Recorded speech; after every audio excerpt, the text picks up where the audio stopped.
আসসালামু আলাইকুম রহমতুল্লাহ। প্রিয় দর্শক, সূরা ফাতিহা পড়ে সূরা ফাতিহা 3 বার পড়ে চিরুনির উপর ফু দিলে কি হয়? হ্যাঁ প্রিয় দর্শক, খুবই উপকারী এবং দামি একটি আমল আজকে আপনাদের সাথে শেয়ার করতে যাচ্ছি। কি বলেছি যে সূরা ফাতিহা পড়ে চিরুনির উপর ফু দিলে কি হয়? প্রিয় দর্শক, সেই আমলটি বিস্তৃতভাবে আমি আলোচনা করব এই ভিডিওর মাঝে। তবে ভিডিওটি শুরু করার আগে আপনাদের কাছে একটা রিকোয়েস্ট, যারা আমার চ্যানেলের মধ্যে নতুন আছেন অবশ্যই চ্যানেলটি সাবস্ক্রাইব করে পাশে থাকা বেল আইকনটি বাজিয়ে দেবেন। প্রিয় দর্শক, কি বলেছিলাম যে সূরা ফাতিহা পড়ে চিরুনির মাঝে ফু দিলে কী হয় সেই বিষয়টি আলোচনা করব। প্রিয় দর্শক, এই আমলটি আপনি যখন ইচ্ছা তখনই করতে পারবেন, তবে এটা রাত্রে ঘুমানোর আগে আপনি যদি করেন তাহলে সবচেয়ে ভালো। কিভাবে করবেন? এটি করার আগে আপনি উযু করে নেবেন, পবিত্র হয়ে নেবেন এবং হাতে একটি চিরুনি নেবেন। নেওয়ার পর সর্বপ্রথম 3 বার ইস্তিগফার পড়বেন। আস্তাগফিরুল্লাহ রাব্বি মিন কুল্লি যামবি ওয়া আতুবু ইলাইহি লা হাওলা ওয়ালা কুওয়াতা ইল্লা বিল্লাহি আলিয়্যিল আযীম। 3 বার ইস্তিগফার পড়ার পর এরপর 3 বার যে কোনো দুরূদ শরীফ পড়বেন। আমি দুরূদ ইব্রাহিম পড়তেছি।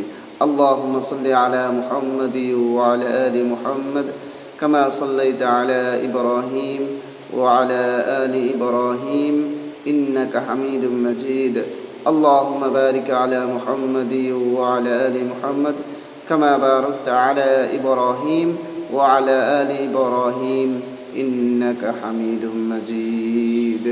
এরকম ভাবে 3 বার ইস্তিগফার এবং 3 বার দুরূদ শরীফ পড়ার পরে এরপর আপনি চিরুনিটা হাতে নেবেন।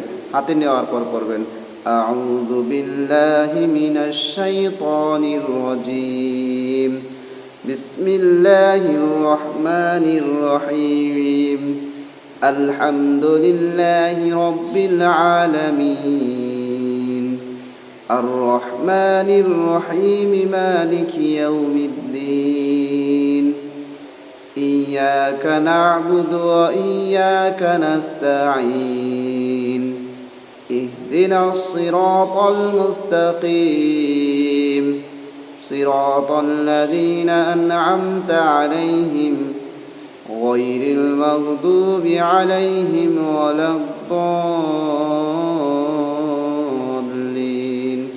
آمين। এরপর চিরুনির মাঝে একটি ফু বাদম করবেন, আবারও পড়বেন বিসমিল্লাহির রহমানির রহিম الحمد لله رب العالمين الرحمن الرحيم مالك يوم الدين إياك نعبد وإياك نستعين اهدنا الصراط المستقيم صراط الذين أنعمت عليهم غير المغضوب عليهم ولا الضالين। আবার চিরুনির মাঝে আরেকটি ফু বাদম করে নেবেন। এরকম ভাবে 3 বার সূরা ফাতিহা পড়ে 3টি ফু বাদম করবেন চিরুনির মাঝে। এরপর আবারও শেষে 3 বার যে কোনো দুরূদ শরীফ পড়ে নেবেন। সাল্লাল্লাহু আলাইহি ওয়াসাল্লাম সাল্লাল্লাহু আলাইহি ওয়াসাল্লাম সাল্লাল্লাহু আলাইহি ওয়াসাল্লাম। প্রিয় দর্শক, এভাবে আমল করে নিলেন। এখন আপনি এই চিরুনি কী করবেন? এই চিরুনি দিয়ে আপনি প্রতিদিন রাত্রি ঘুমানোর আগে মাথা আশ্রিয়ে নেবেন।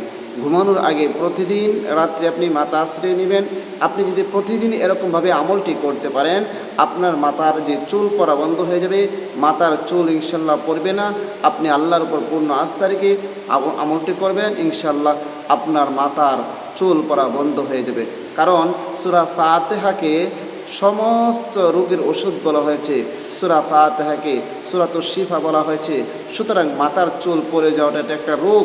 সুতরাং এই রোগের ওষুধ হচ্ছে আপনি চিরুনির মাঝে সূরা ফাতিহা 3 বার পড়ে প্রতিদিন মাথা আশ্রাবেন, ইনশাআল্লাহ আল্লাহ পাক রব্বুল আলামিনের অশেষ রহমতে এই মাথার চুল আর পড়বে না। প্রিয় দর্শক, ভিডিওটা বেশি করে শেয়ার করে দিবেন যেন সবাই আমল করতে পারে এই সহজ আমলটি এবং মাথার চুল যেন ঠিক রাখতে পারে। সবাইকে অসংখ্য ধন্যবাদ ভিডিওটি দেখার জন্য। আসসালামু আলাইকুম ওয়া রাহমাতুল্লাহ।